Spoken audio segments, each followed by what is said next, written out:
બાંગ્લાદેશમાં હિન્દુઓ પર થતા અત્યાચારના વિરોધમાં ડભોઈ ખાતે વીએચપી બજરંગ દળના ધરણા પૂતળા દહન। તાજેતરમાં બાંગ્લાદેશમાં જેહાદી તત્વો દ્વારા હિન્દુ યુવાન દીપચંદ્ર દાસની ક્રૂરતાપૂર્વક હત્યા કરવામાં આવતા તેના ઘેરા પ્રત્યાઘાત ડભોઈ પ્રખંડમાં જોવા મળ્યા હતા।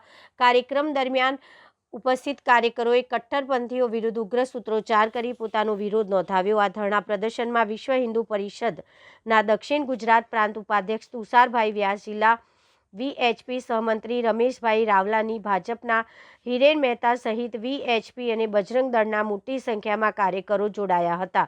ઉપસ્થિત આગેવાનોએ બાંગ્લાદેશમાં હિન્દુઓની સુરક્ષા સુનિશ્ચિત કરવા માંગ કરી હતી।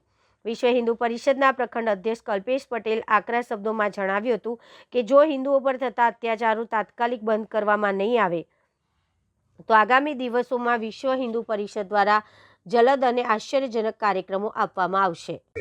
જય શ્રી રામ। બાંગ્લાદેશની અંદર હિન્દુઓ પર ખૂબ જ અત્યાચાર વધી રહ્યા છે અને બાંગ્લાદેશમાં દીપુ દાસને જીવતો સળગાવી દેવામાં આવ્યો છે અને કટ્ટરપંથીઓ દ્વારા।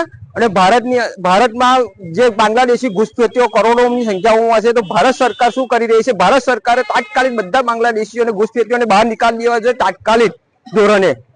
અને એ નહીં થાય તો ભારતીય સનાતન હિન્દુઓ આક્રોશિત થઈને એક પગલું લેશે તો અઘરું પડી જશે સરકારને ને બાંગ્લાદેશીઓ માટે પણ।